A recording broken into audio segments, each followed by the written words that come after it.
जरा सोचिए, 50 मिलियन साल पहले का भारत कैसा रहा होगा। आज जैसा तो बिल्कुल नहीं, ना कोई शहर, ना खेती, ना सभ्यता, कुछ भी नहीं।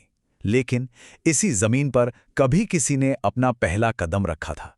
ये किसी महाकाव्य से कम नहीं है, एक ऐसी कहानी जो लाखों सालों में फैली हुई है। तो चलिए आज इसी कहानी की परतों को खोलते हैं। तो चलिए सीधे इस रहस्य में उतरते हैं। भारत में पहले इंसान आखिर कौन थे? वो यहाँ कब और कहाँ से आए? और सबसे बड़ा सवाल, क्या वो हमारे पूर्वज थे? क्या उन्हीं के वंशजों ने आगे चलकर हड़प्पा जैसी रहस्यमयी और इतनी उन्नत सभ्यता को जन्म दिया? इन सवालों के जवाब आज हम इस विश्लेषण में ढूंढेंगे। इंसानों के आने से लाखों साल पहले भारत की कहानी शुरू होती है। उस समय जिस जमीन पर आज हम खड़े हैं, वो तो एशिया का हिस्सा भी नहीं थी। ये तो अफ्रीका से बिछड़ा हुआ एक अकेला वीरान द्वीप था, जो एक विशाल समंदर के बीच तैर रहा था। लाखों सालों तक भारत एक जहाज की तरह धीरे धीरे उत्तर की ओर बढ़ता रहा। और फिर वो घड़ी आई जिसने दुनिया का नक्शा हमेशा के लिए बदल दिया। इंडियन प्लेट यूरेशियन प्लेट से जा टकराई। ये टक्कर इतनी जबरदस्त थी कि धरती का सीना फट गया और चट्टानें ऊपर उठती गईं, जब तक कि उन्होंने बादलों को नहीं छू लिया। और इस तरह जन्म हुआ दुनिया की सबसे बड़ी दीवार, हिमालय का। इस नई दीवार ने सब कुछ बदल दिया। इसने मानसूनी हवाओं को रोक लिया और भारत की प्यासी जमीन पर पहली बारिश हुई। जो जमीन कल तक वीरान थी, वो अब घने जंगलों और नदियों से भर गई। अब जाकर इंसानों के स्वागत के लिए मंच पूरी तरह से तैयार था।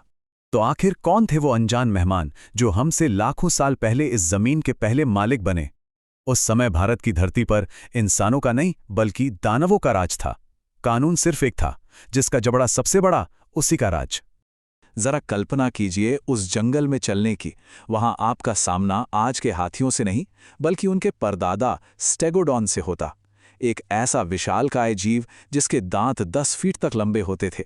जब ये चलता था तो जमीन कांप उठती थी। ये वाकई एक अलग ही दुनिया थी, एक खोई हुई दुनिया। और इन्हीं विशाल जानवरों के बीच एक नई हलचल शुरू हुई। अफ्रीका की जमीन पर एक नई मानव प्रजाति उभरी, होमो इरेक्टस। यही वो इंसान था जिसने पहली बार पूरी तरह 2 पैरों पर चलना शुरू किया। ये घुमंतू थे। भोजन की तलाश में चलते चलते ये अफ्रीका से बाहर निकल पड़े। और आज से करीब 15 से 20 लाख साल पहले इन्हीं निडर यात्रियों के एक समूह ने भारत की धरती पर अपना पहला कदम रखा। ये कोई कोरी कल्पना नहीं है। चेन्नई के पास अतिरमपक्कम में 15 लाख साल पुराने तराशे हुए पत्थर के औजार मिले हैं। और 1982 में नर्मदा घाटी में एक मानव पूर्वज की खोपड़ी का हिस्सा मिला, जिसे नर्मदा मानव नाम दिया गया। ये भारत में उनके होने का पहला सीधा सबूत था। होमो इरेक्टस ने भारत के हर कोने को छान मारा। लाखों सालों तक भारत के जंगलों में इन्हीं की हुंकार गूंजती रही। उन्हें लगा कि उनका वंश अमर रहेगा, लेकिन उन्हें खबर नहीं थी कि हजारों मील दूर धरती के नीचे एक दानव जाग रहा था। आज से 74,000 साल पहले इंडोनेशिया के सुमात्रा द्वीप पर टोबा सुपर वोल्केनो फट गया। धमाका इतना जोरदार था कि इसकी आवाज शायद भारत तक सुनाई दी होगी, लेकिन असली खतरा आवाज नहीं थी। कुछ ही घंटों में भारत का नीला आसमान गायब हो गया।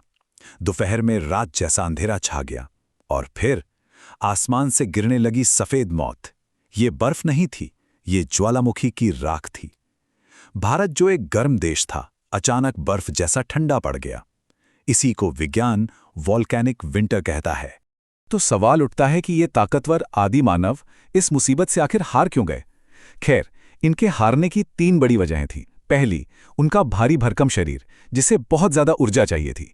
जब खाना खत्म हुआ तो उनका बड़ा शरीर ही उनका दुश्मन बन गया। दूसरी, उनके पुराने हथियार। भारी पत्थर के औजार अब बचे हुए छोटे और तेज जानवरों के सामने एकदम बेकार थे। और तीसरी, वो सिर्फ आज में जीते थे। उनके पास भविष्य के लिए योजना बनाने वाला दिमाग नहीं था। लेकिन टोबा का विनाश अंत नहीं था। ये एक नई शुरुआत की तैयारी थी। राख से ढकी इसी धरती पर अब एक नई प्रजाति कदम रखने वाली थी, होमो सेपियंस, यानी हम, आधुनिक इंसान। टोबा की मार अफ्रीका तक भी पहुंची थी। वहां जंगल सूख रहे थे और हमारे पूर्वज जिंदा रहने के लिए संघर्ष कर रहे थे। भूख ने उन्हें इतिहास का सबसे बड़ा फैसला लेने पर मजबूर कर दिया। लगभग 70,000 साल पहले एक पूरा का पूरा जनसमूह अफ्रीका से निकल पड़ा। उन्होंने बाबल मंदेब जलडमरू मध्य को पार किया और फिर समंदर के किनारे किनारे हजारों सालों तक चलते रहे। ये एक पीढ़ी का नहीं, कई पीढ़ियों का सफर था। और फिर आज से लगभग 65,000 साल पहले उन यात्रियों के वंशज भारत की दहलीज पर पहुंचे। टोबा की राख अब उपजाऊ मिट्टी बन चुकी थी और भारत फिर से हरा भरा हो गया था। लेकिन ये स्वर्ग उनकी एक कड़ी परीक्षा लेने वाला था।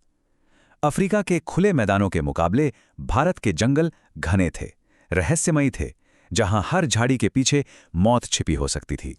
तो उस पहली रात उस अनजान जंगल में हमारे पूर्वज जिंदा कैसे रहे? मध्य भारत के जंगलों में कुदरत ने उन्हें अपना सबसे नायाब तोहफा दिया, भीमबेटका की गुफाएं। ये कोई साधारण गुफाएं नहीं थीं, ये इंसानियत का पहला किला थीं। इतिहास में पहली बार इंसान को घर शब्द का असली मतलब समझ आया था। लेकिन अब जंगल बदल चुके थे। विशाल और सुस्त जानवरों की जगह तेज रफ्तार हिरणों ने ले ली थी। पुराने भारी हथियार अब बेकार थे, इसलिए इंसान के दिमाग की बत्ती जली। उसने बनाए माइक्रोलिथ, इंच भर के छोटे धारदार ब्लेड। उसने इन्हें लकड़ियों पर लगाकर भाले और तीर बनाए। ये उस जमाने की मिसाइल टेक्नोलॉजी थी जिसने इंसान को भूख पर जीत दिलाई। और यहीं से समाज का जन्म हुआ। आग सिर्फ खाना पकाने के लिए नहीं थी, ये उनकी सिक्योरिटी गार्ड भी थी और सोशल मीडिया भी। नियम सीधा था, आज तुम खाना बांटोगे क्योंकि कल कोई और तुम्हारे लिए बांटेगा। उन्होंने भीमबेटका की दीवारों पर चित्र बनाए, शुतुरमुर्ग के अंडों के छिलकों से गहने बनाए, और जब कोई मर जाता तो उसे भाले और भोजन के साथ दफनाते। ये दिखाता है कि वे मानने लगे थे कि मौत अंत नहीं है। ये शिकारी जीवन अब पीछे छूटने वाला था। इंसान के इतिहास में एक ऐसा मोड़ आने वाला था जो सब कुछ बदलने वाला था। गुफाओं से निकलकर अब खुले मैदानों में शहर बसने वाले थे। आज से लगभग 9,000 साल पहले एक ऐसा पल आया जिसने इंसान की किस्मत ही बदल दी। लाखों सालों से भोजन के पीछे भागते हुए हमारे पूर्वजों ने भागना बंद कर दिया। वजह थी एक नन्हा सा बीज। इंसान को समझ आ गया था कि भोजन को अपनी जमीन पर उगाया जा सकता है। शिकारी अब किसान बन चुका था। घुमंतू जीवन खत्म हुआ और नदियों के किनारे पहले गांव बसे, और इन्हीं गांवों से एक महान सभ्यता ने जन्म लिया। आज से 5,000 साल पहले जब दुनिया का बड़ा हिस्सा कबीलों में रह रहा था, तब भारत में जन्म ले रही थी दुनिया की पहली स्मार्ट सिटी सिंधु घाटी सभ्यता। उनकी सड़कें एक दूसरे को ठीक 90 डिग्री पर काटती थीं।